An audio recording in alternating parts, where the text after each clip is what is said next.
Ah oui, la victoire appartient aux vainqueurs, c'est-à-dire à ceux et celles qui luttent. De toutes les façons, on ne peut pas parler de victoire s'il n'y avait pas de lutte, s'il n'y avait pas de combat, de bataille. C'est justement sur cette note que je vous salue et vous dis bon matin dans la paix et la grâce du Seigneur, notre Dieu et de Jésus-Christ. Nous sommes arrivés au dernier élément de l'énumération de l'auteur de l'épître aux Hébreux, laquelle énumération nous trouvons particulièrement au verset 32 du chapitre 11 de l'épître. De toutes les façons, je vais vous lire ces 4 versets. Et que dirais-je encore? Car le temps me manquerait pour parler de Gédéon, de Barak, de Samson, de Jephthé, de David, de Samuel et des prophètes, qui, par la foi, vainquirent des royaumes, exercèrent la justice, obtinrent des promesses, fermèrent la gueule des lions, éteignirent la puissance du feu, échappèrent aux tranchants de l'épée, guérirent de leur maladie, furent vaillants à la guerre, mirent en fuite des armées étrangères. Avec ça, nous revoilà avec quelques bribes de versets autour du terme la foi des prophètes. Mais que dire vraiment des prophètes? Leur histoire est tellement chevêtrée, compliquée. Contentons-nous seulement de glisser un mot sur Daniel et ses compagnons en captivité à Babylone. D'ailleurs, quand il est question dans l'épître aux Hébreux de fermer la gueule des lions, eh bien, automatiquement, nous comprenons que l'auteur a fait référence à Daniel. Éteignant la puissance du feu, il fait encore référence à Daniel. Ainsi, nous allons lire en Daniel chapitre 6. Daniel chapitre 6 à partir du verset 1er. Darius en trouva bon d'établir sur le royaume 120 satrapes qui devaient être dans tout le royaume. Il mit à leur tête 3 chefs, au nombre desquels était Daniel, afin que ces satrapes leur rendissent compte et que le roi ne souffrit aucun dommage. Daniel surpassait les chefs et les satrapes parce qu'il y avait en lui un esprit supérieur. Et le roi pensait à l'établir sur tout le royaume. Verset 4. Alors les chefs et les satrapes cherchèrent une occasion d'accuser Daniel en ce qui concernait les affaires du royaume. Mais ils ne purent trouver aucune occasion, ni aucune chose à reprendre, parce qu'il était fidèle et qu'on n'apercevait chez lui ni faute, ni rien de mauvais. Et ces hommes dirent, nous ne trouverons aucune occasion contre ce Daniel, à moins que nous n'en trouvions une dans la loi de son Dieu. Puis ces chefs et ces satrapes se rendirent tumultueusement, nous sommes au verset 6, auprès du roi, et lui parlèrent ainsi. Roi Darius, vis éternellement. Verset 7. Tous les chefs du royaume, les intendants, les satrapes, les conseillers et les gouverneurs sont d'avis qu'il soit publié un édit royal avec une défense sévère portant que quiconque, dans l'espace de 30 jours, adressera des prières à quelque dieu ou à quelque homme, excepté à toi, ô roi, sera jeté dans la fosse au lion. Alors, c'était là leur manigance montée de toutes pièces afin d'avoir gain de cause de Daniel. Verset 8. Maintenant, au roi, disait-il, confirme la défense et écrit le décret afin qu'il soit irrévocable selon la loi des Mèdes et des Perses, qui est immuable. Là-dessus, le roi Darius écrivit le décret et la défense. Le roi se sentait tellement flatté. Verset 10. Lorsque Daniel sut que le décret était écrit, il se retira dans sa maison où les fenêtres de la chambre supérieure étaient ouvertes dans la direction de Jérusalem. Et 3 fois le jour, il se mettait à genoux, il priait et il louait son Dieu comme il le faisait auparavant. Remarque bien, ce n'est pas à cause de ce décret que Daniel faisait cela, mais parce qu'il le faisait auparavant. Sinon, on pourrait dire, eh bien, c'est tenter Dieu, quoi, tout simplement. C'est à cause, c'est parce qu'il est mal pris. Non, pas du tout. Il le faisait auparavant. Verset 11. Alors ces hommes entrèrent tumultueusement et ils trouvèrent Daniel qui priait et invoquait son Dieu. Puis ils se présentèrent devant le roi et lui dirent au sujet de la défense royale. N'as-tu pas écrit une défense portant que quiconque dans l'espace de 30 jours adresserait des prières à quelque dieu ou à quelque homme, excepté à toi, ô roi, serait jeté dans la fosse au lion? Le roi répondit, la chose est certaine, selon la loi des Mèdes et des Perses, qui est immuable. Verset 13. Ils prirent de nouveau la parole et dirent au roi, Daniel, l'un des captifs de Juda, n'a tenu aucun compte de toi, ô roi, ni de la défense que tu as écrite, et il fait sa prière 3 fois le jour. 14. Le roi fut très affligé quand il entendit cela. Il prit à cœur de délivrer Daniel, et jusqu'au coucher du soleil, il s'efforça de le sauver. Mais ces hommes insistèrent auprès du roi et lui dirent, sache, ô roi, que la loi des Mèdes et des Perses exige que toute défense ou tout décret confirmé par le roi soit irrévocable. Alors le roi donna l'ordre qu'on amena Daniel et qu'on le jeta dans la fosse au lion. Le roi prit la parole et dit, Daniel, puisse ton Dieu que tu sers avec persévérance te délivrer. Amen. On apporta une pierre et on la mit sur l'ouverture de la fosse. Le roi la scella de son sceau et de l'anneau de ses grands, afin que rien ne pût changer à l'égard de Daniel. Le roi se rendit ensuite dans son palais. Il passa la nuit à jeun. Il ne fit point venir de concubine auprès de lui, et il ne put se livrer au sommeil.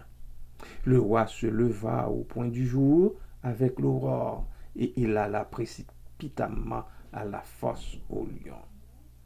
En s'approchant de la fosse, il appela Daniel d'une voix triste. Le roi prit la parole et dit à Daniel, Daniel, serviteur du Dieu vivant, ton Dieu que tu sers avec persévérance, a-t-il pu te délivrer des lions? Et Daniel dit au roi, Roi, vis éternellement. Mon Dieu a envoyé son ange et fermé la gueule des lions qui ne m'ont fait aucun mal, parce que j'ai été trouvé innocent devant lui. Et devant toi non plus, ô roi, je n'ai rien fait de mauvais. Verset 23. Alors le roi fut très joyeux et il ordonna qu'on fît sortir Daniel de la fosse. Daniel fut retiré de la fosse et on ne trouva sur lui aucune blessure parce qu'il avait eu confiance en son Dieu. Je reprends le dernier verset, surtout la dernière phrase. Daniel fut retiré de la fosse et on ne trouva sur lui aucune blessure parce qu'il avait eu confiance en son Dieu. Aïe, aïe, aïe, quand on a confiance en son Dieu, bien-aimé, bien-aimé, bien-aimé, bien-aimé. vous voyez pourquoi je vous dis tout le temps de faire confiance à Dieu, de placer toute votre espérance, toute votre foi en lui seul. Parce qu'il a eu confiance en son Dieu. Alléluia. Voilà. Voilà pour cette tranche d'histoire.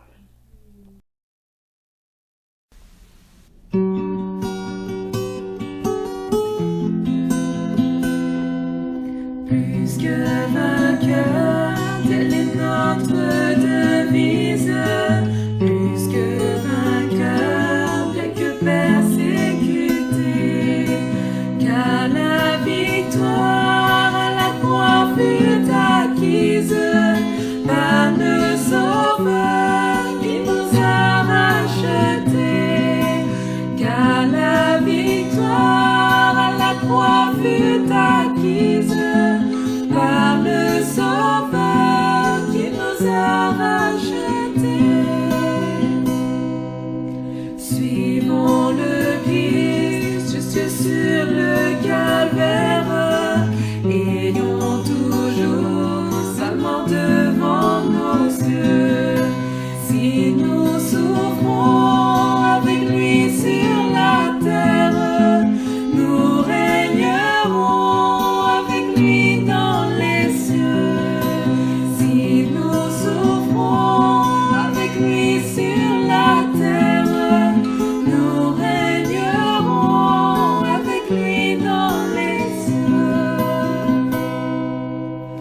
Osons braver les injures du monde pour confesser le beau nom de Jésus. Que sur lui seul tout notre espoir se fonde, et notre espoir ne sera pas confus. Que sur lui seul tout notre espoir se fonde, et notre espoir ne sera pas confus. Amis, croyons au pouvoir invisible que le Sauveur a caché dans sa croix. Saisissons-la comme une arme invincible pour triompher au nom du Roi des rois. Saisissons-la comme une arme invincible pour triompher au nom du Roi des rois.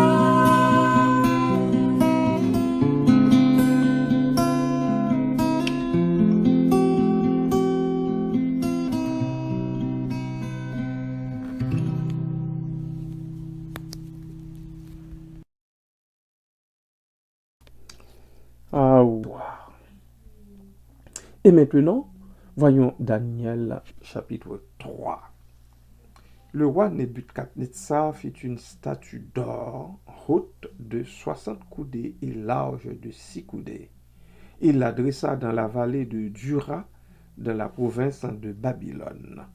Le roi Nebuchadnezzar fit convoquer les satrapes, les intendants et les gouverneurs, les grands juges, les trésoriers, les jurisconsuls, les juges et tous les magistrats des provinces pour qu'ils se rendissent à la dédicace de la statue qu'avait élevée le roi Nebuchadnezzar.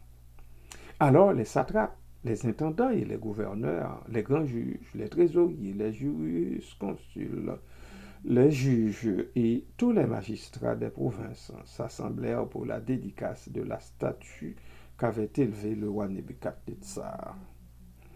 Ils se placèrent devant la statue qu'avait élevée Nebuchadnezzar. Un héros cria à haute voix: « Voici ce qu'on vous ordonne, peuple, nation, hommes de toutes langues. Au moment où vous entendrez le son de la trompette, du chalumeau, de la guitare, de la sambuc, du psalterion, de la cornemuse et de toutes sortes d'instruments de musique, vous vous prosternerez et vous adorerez la statue d'or qu'a élevée le roi Nebuchadnezzar. Quiconque ne se prosternera pas et n'adorera pas sera jeté à l'instant même au milieu d'une fournaise ardente. C'est pourquoi, au moment où tous les peuples entendirent, au moment où tous les peuples entendirent, le son de la trompette, du chalumeau, de la guitare, de la cornemuse, du psalterion et de toutes sortes d'instruments de musique, tous les peuples, les nations, les hommes, de toutes langues se prosternèrent et adorèrent la statue d'or qu'avait élevée le roi Nebuchadnezzar. À cette occasion, et dans le même temps, quelques Chaldéens s'approchèrent et accusèrent les Juifs. Verset 9. Ils prirent la parole et dirent au roi Nebuchadnezzar, ô roi, vis éternellement. Tu as donné un ordre d'après lequel tous ceux qui entendraient le son de la trompette, du chalumeau, de la guitare, de la sambuc, du psalterion, de la cornemuse et de toutes sortes d'instruments devraient se prosterner et adorer la statue d'or. Et d'après lequel quiconque ne se prosternerait pas et n'adorerait pas serait jeté au milieu d'une fournaise ardente. Or, il y a des Juifs à qui tu as remis l'intendance de la province de Babylone, Shadrach, Meshach et Abednego, hommes qui ne tiennent aucun compte de toi, ô roi. Ils ne servent pas tes dieux et ils n'adorent point la statue d'or que tu as élevée. Verset 13. Alors, Nebuchadnezzar, irrité, furieux, donna l'ordre qu'on amena Shadrach, Meshach et Abednego. Et ces hommes se présentèrent justement devant lui, donc Abednego. Et verset 14, Nebuchadnezzar prit la parole et leur dit, est-ce de propos délibérés, Shadrach, Meshach et Abednego, que vous ne servez pas mes dieux et que vous n'adorez pas la statue d'or que j'ai élevée? 15. Maintenant, tenez-vous prêts, et au moment où vous entendrez le son de la trompette, du chalumeau, de la guitare, de la sambuc, du psalterion, de la cornemuse et de toutes sortes d'instruments, vous vous prosternerez et vous adorerez la statue que j'ai faite. Si vous ne l'adorez pas, vous serez jetés à l'instant même au milieu d'une fournaise ardente. Et quel est le Dieu qui vous délivrera de ma main? Verset 16. Shadrach, Meshach et Abednego répliquèrent au roi Nebuchadnezzar, nous n'avons pas besoin de te répondre là-dessus. Voici, notre Dieu que nous servons peut nous délivrer de la fournaise ardente, et il nous délivrera de ta main. Ô roi, il n'avait pas peur de le lui dire. Verset 18. Simon, sache, ô roi, que nous ne servirons pas tes dieux, et que nous n'adorerons pas la statue d'or que tu as élevée. Sur quoi Nebuchadnezzar fut rempli de fureur, et il changea de visage en tournant ses regards contre Shadrach, Meshach et Abednego. Il reprit la parole et ordonna de chauffer la fournaise 7 fois plus qu'il ne convenait de la chauffer. Puis il commanda à quelques-uns des plus vigoureux soldats de son armée de lier Shadrach, Meshach et Abednego et de les jeter dans la fournaise ardente. Ces hommes furent liés avec leurs caleçons, leurs tuniques, leurs manteaux et leurs autres vêtements et jetés au milieu de la fournaise ardente. Comme l'ordre du roi était sévère et que la fournaise était extraordinairement chauffée, la flamme tua les hommes qui y avaient jeté Shadrach, Meshach et Abednego. Et ces trois hommes, Shadrach, Meshach et Abednego, tombèrent liés au milieu de la fournaise ardente. 24. Alors le roi Nebuchadnezzar fut effrayé et se leva précipitamment. Il prit la parole et dit à ses conseillers, n'avons-nous pas jeté au milieu du feu trois hommes liés? Il répondit au roi, certainement, au roi. Il reprit et dit, eh bien, je vois quatre hommes sans lien qui marchent au milieu du feu et qui n'ont point de mal. Et la figure du quatrième ressemble à celle d'un fils de Dieu.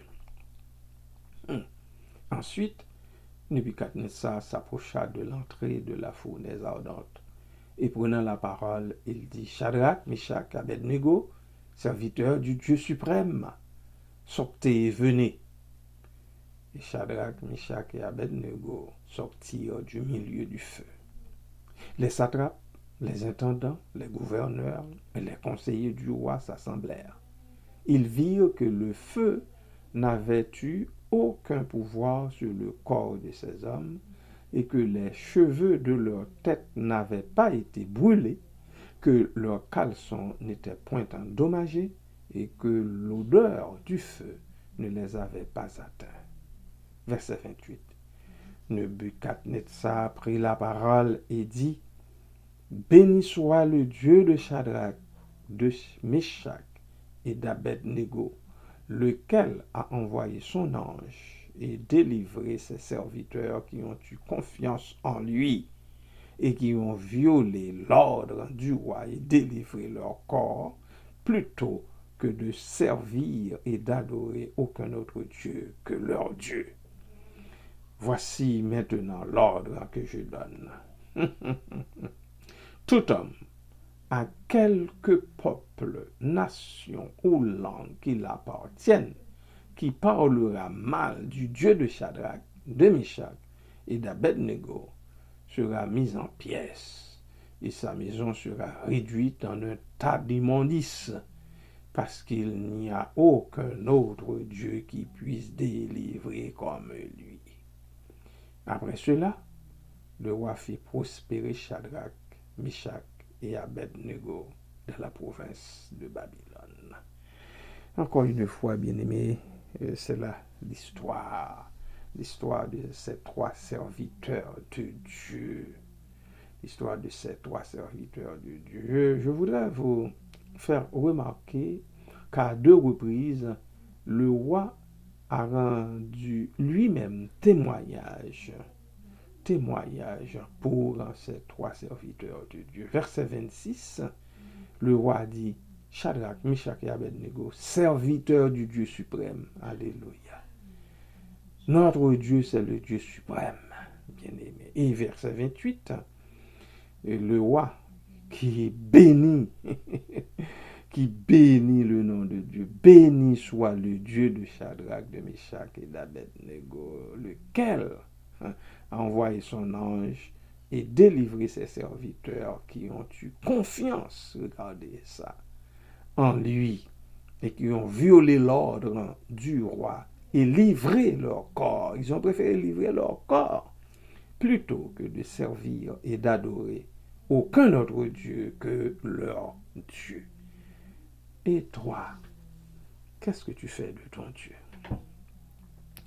Lorsque tu te retrouves en présence d'autres peuples, d'autres cultures, d'autres langues, d'autres chants, qu'est-ce que tu fais de ton Dieu? Quel comportement as-tu?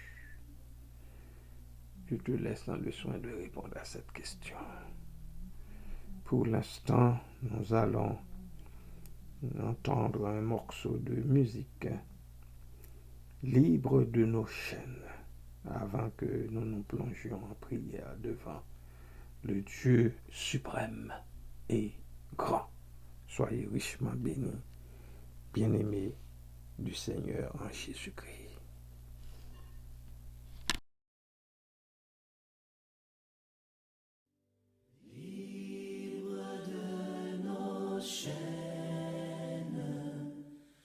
Nous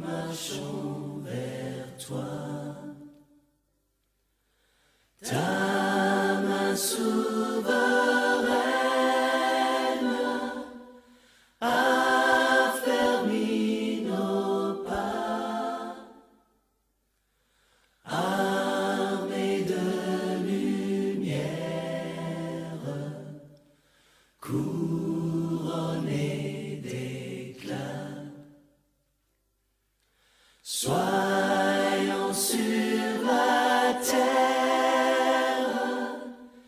messagers de joie.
Éternel, notre Dieu, le Père, du haut des cieux, nous t'en supplions, aie pitié de nous, misérables pécheurs. Dieu, le Fils rédempteur du monde, toi qui as donné ton sang pour le pardon des pécheurs, des pécheresses, aie pitié de nous, misérables pécheurs. Dieu le Saint-Esprit, notre consolateur, que le Fils, de concert avec le Père, a envoyé, aie pitié de nous, misérables pécheurs. Dieu trois fois saint, le Père, le Fils et le Saint-Esprit, aie pitié de ton peuple. Ô Dieu sauveur, ne te souviens pas de nos péchés, ni des péchés de nos pères, et ne nous punis pas selon nos iniquités. Épargne ton peuple que tu as racheté par ton sang précieux, Seigneur, et ne sois pas irrité contre nous à jamais.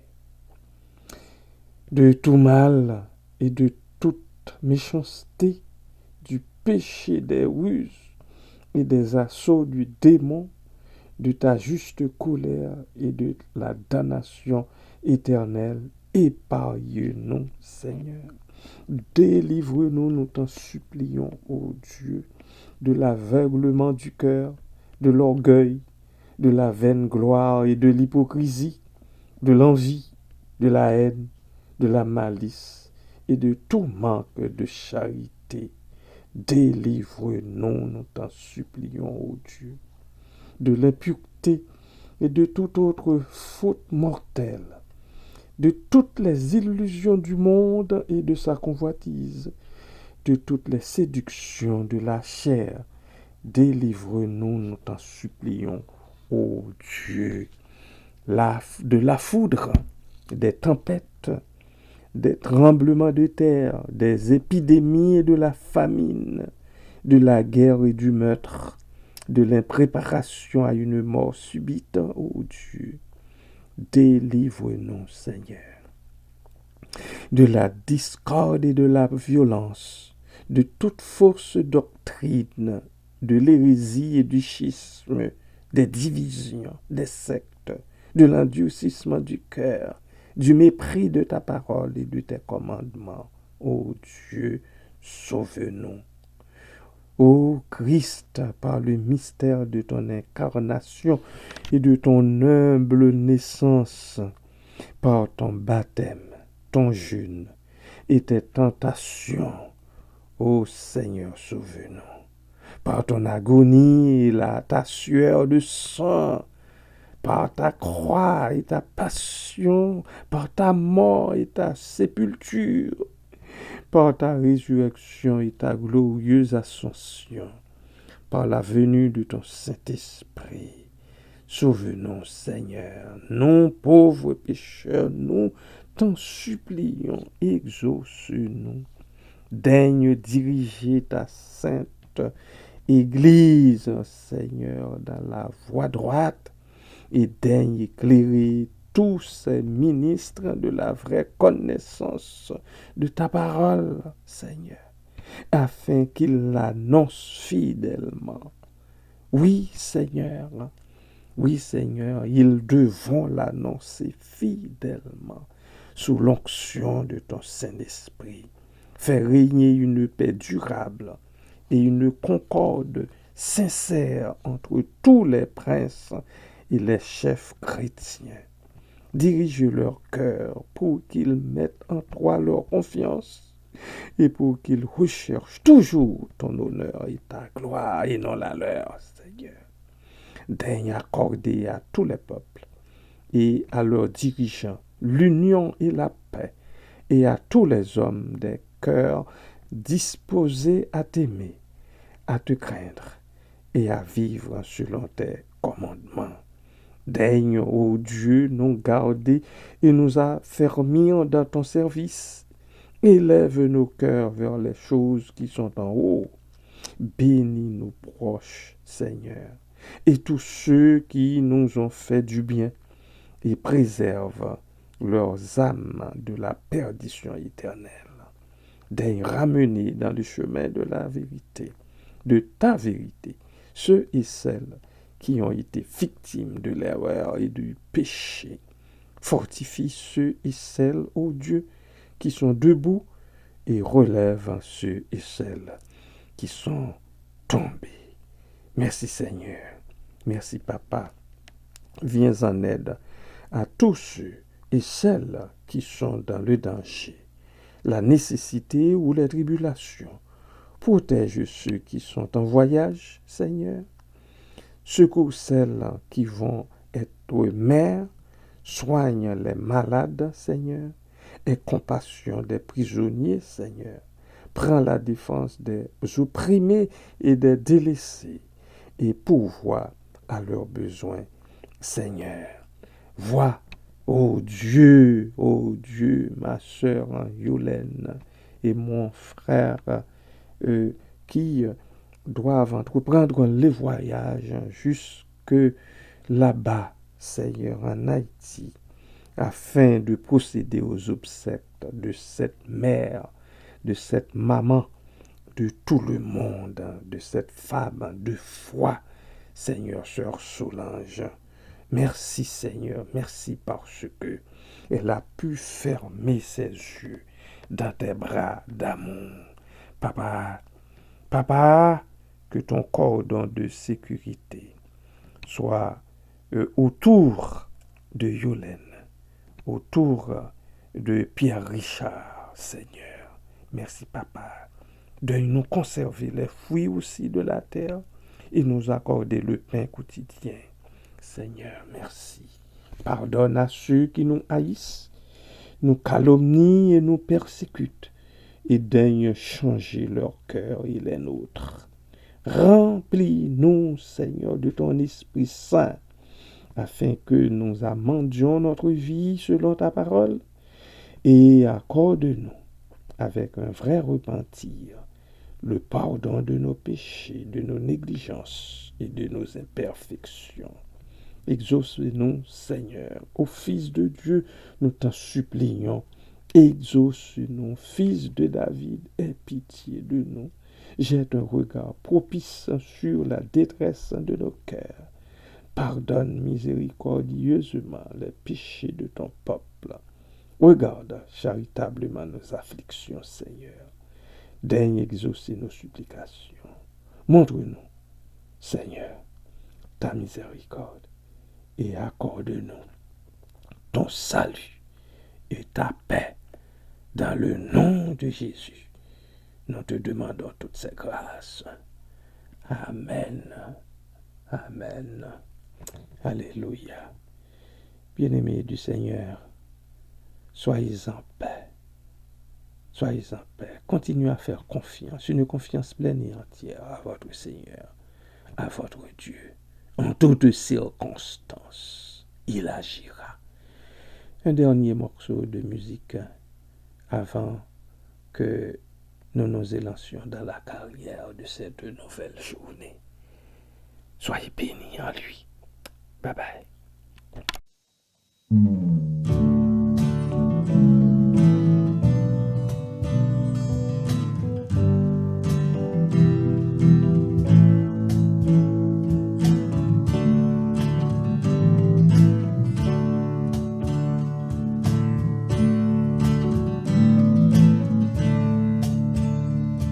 Victoire au Seigneur de la vie, victoire au Dieu de la vie, victoire au nom de Jésus-Christ, victoire pour le Saint-Esprit,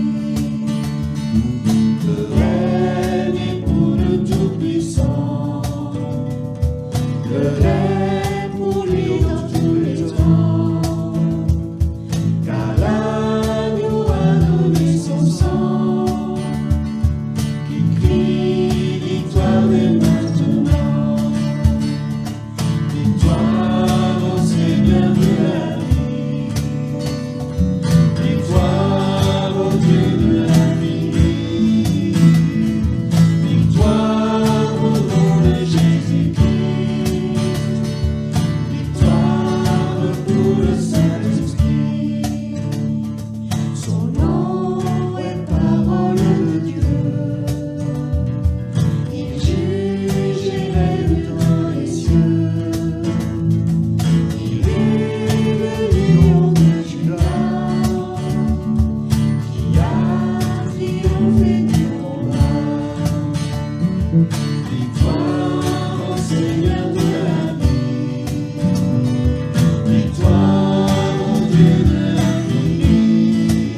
Amen.